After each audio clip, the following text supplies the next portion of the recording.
I grew up in a Christian home. My parents served God. I am an only child. My parents always taught me the right path. They always taught me to be obedient to God. Since I was a child, I have worshipped in church. I have always been obedient to my parents. I remember that once I was in a prayer circle with my mother, who was the leader of the prayer circle. That day, the preacher who was there said to her, "Woman, thus says the Lord to you, pray and be vigilant, because the enemy will enter your home." About 9 months later, my father was a man who prayed every night. I always saw my father pray every day. Then I noticed that he stopped praying and became weaker in faith until he reached a point where he no longer prayed. One day, my mother discovered that my father was cheating on her with the neighbor who lived next door, from my house, and my mother, as she knew that the enemy would rise up, she talked to him and continued praying. My father told my mother that he would change. He was disciplined in the church and so he only went to church on Sundays. A few days passed and my mother found out again that he was still with the same person. My mother, even though she was sad, went to see him and ended the marriage. I was very sad to see my father and my mother separated. After a year of being apart, my father, who was a businessman, he had a construction company, and my mother prayed a lot. One day God told my mother that he would deal with my father. After a year, his company went bankrupt. He had an accident and lost his car. It was useless. He was bedridden for about 4 months. After he recovered, he had no company and no car. He lived in a rented apartment complex, so he had to look for a job. For someone who earned a very high salary to start earning a minimum wage is very difficult, but he started working for a company. He rented a small house for cheap rent because the condominium he lived paid 2 salaries just in rent. So he had to rent a small house. So you can see what the enemy does. My father had a lot of money, a house, a car of the year, and because of sin, he lost everything. He was always throwing parties, big drinks, very expensive gifts, expensive trips, all to please that woman. So after 3 months of living in that simple house with that same woman, the neighbor who had taken him away from my mother, then after 3 months my father found out that she was having an affair with a friend of his. He was the friend he trusted the most, so my father got very drunk and ended up beating that woman a lot, so she reported him and he was arrested. A year went by and with that whole situation, I was very sad and angry to see my father get to that point, so I stopped go to church. I was 17 years old. I left the church and moved away from the ways of the Lord. I started to go to parties with friends I had met at college, and I was dating the son of the church pastor. But since I was upset with everything that had happened in my family, I started to follow the lead of my friends, so I started going to worldly parties and my mother was always praying, so they introduced me to a guy. I said I had a boyfriend, but they fooled me, saying that I had already left the church, so there was no point in dating a Christian, so I was influenced by that. And even though I liked him because he was a very God-fearing young man, I approached him and ended the relationship that had been going on for a year. He was very sad, so I started dating this other guy and he seemed to be a good person. I took him to meet my mother, but at the time my mother didn't say anything, but when I got home, she called me and said, "Daughter, God is not in this, the enemy is preparing a trap for you," but I didn't want to listen to it. I started dating him. So he took my virginity and after 5 months of dating I moved in with him and after 9 months of relationship I got my first beating from him. One day he came home very drunk and I went to ask him who the woman was that I had seen in a photo that someone sent me. He got very angry and ended up attacking me. After that day, things just went downhill. I always asked him what he did for a living and he always said that he did some odd jobs. But I thought it was strange because he never came home dirty.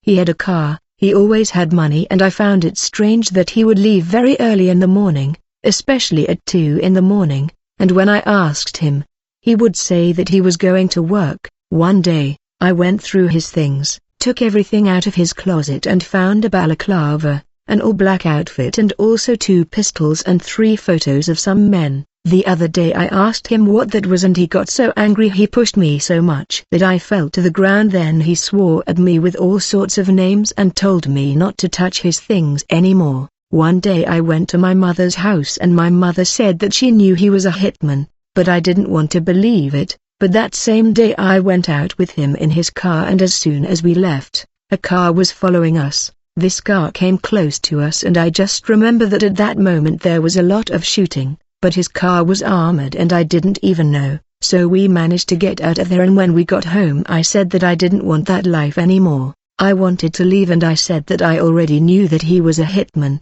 He looked at me and said, "You're going to stay with me until I don't want you anymore. If you leave I'll kill you and your family." So I was very scared. Time passed, my father was released, then one day I was with him at home and several men shot up the whole house. I had to lie down on the bedroom floor so that no bullets would hit me. He also lay down and quickly called the police because we lived near the police station. He was friends with the police because he did this job, so the police quickly arrived there and those men fled that same night. At dawn, he left, and the next day news came out that 3 men had died in the neighboring city. He was already very marked by all the criminals in that region because they already knew that he was the one who killed for the police. Time passed. Now in February of this year, 2025, I found a notebook of his with a list of 37 people with their names crossed out in red, and there were 12 more names that still needed to be done for his dirty work. When I went to show him this,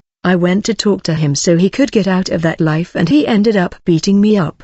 My neighbor heard and called my father, who was already released. My father quickly came there with my cousin, who is a lawyer, and then my father said that he would only leave there with me, so he argued with my father and my cousin, but there were people watching. He shot in front of no one. My mother also arrived there, and the man ended up punching my father, and at the same time my cousin punched him in the mouth. He fell to the floor. When he ran to the room to get his gun, the police arrived at the same time, and you can see how the police were so corrupt that, even knowing he was armed, they only talked to him and took my father and my cousin to the house. My cousin was a lawyer and he resolved it quickly, and they left at the same time, and I went to my mother's house, and this man told my father and my cousin that they would not end that week, and he was a person often used by the enemy to take lives. When he said something he would not rest until he did it, so I was very scared, afraid of losing my father and my cousin. When it was night, he sent me a message saying that if I did not return home, he would take the life of my father, my cousin and my life too, and if my mother would get involved, and he would kill her because he did what he wanted, and he wouldn't go to jail because the police there were corrupt and supported him. So I cried and told my mother. She looked at me and said, "My daughter, the God I serve is the same God from the Bible, the same God who performed miracles and still does them, so from this moment on, I'm going to hand everything over to him." She said that the God she serves had never lost a battle, and said that if something happened, it was God's permission. When it was night, I was very scared because it was just me and my mother at home. That day, my mother prayed until the morning. It started at about 11 p.m., it stopped at 5 a.m. That day was carnival, so in the morning it was about 10 a.m. He called me and said, "Look, I'm waiting for you here until 3 p.m.,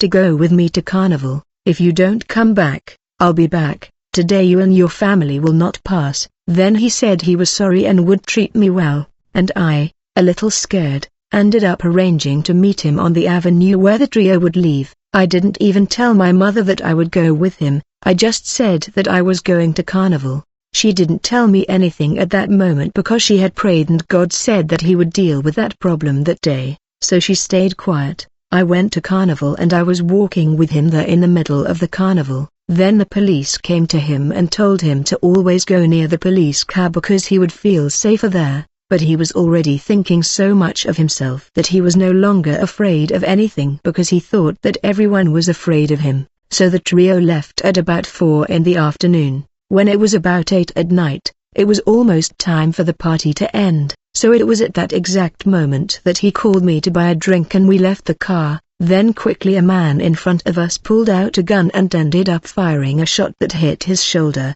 and when he saw the man pull out his gun right away, he also managed to pull it out and even shot that man in the face, but he didn't expect that there were 4 other men, and they had surrounded him. I was very desperate. I was next to him and I just felt a warmth on my arm. so I quickly lay down on the ground. They fired several shots in his face, which entered his mouth and exited behind his head, and all this happened very quickly. He fell to the ground. The police ran after him, and exchanged gunfire with those men. One of the police officers was hit in the head and did not survive his injuries and also died. There, 3 of those men were arrested and 1 fled. 1 was shot and the other 2 were uninjured. He fell near me and also ended up dying. Very quickly, his face was very deformed. 4 people were shot there because there were so many shots. I was in shock. I went to the hospital because that shot had grazed my arm and I thought it was strange that my mother had not shown up there,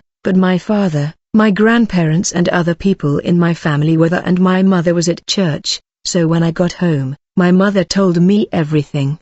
She said she was praying and suddenly she saw darkness and began to feel an inexplicable heat. Quickly, when she saw it was a place of fire, a place where only suffering and desperate people lived, she saw my ex falling there, as if he had fallen off a cliff. She said that she heard a voice like she had never heard before. That voice said, "See, this young man, he lived in my ways for 4 years and then decided to leave me to embrace the world of crime. I called him back several times, but I let him follow the path he chose and reap the fruits of his choice, so now he will stay here and there forever." That young man cried out, but there was no solution, there was no salvation anymore. When my mother told me that, I started to cry and accepted Jesus at that exact moment. I remembered that I could have gone to that place too, so when I went to sleep, I started to pray and, once again, everything my mother had told me started to repeat itself.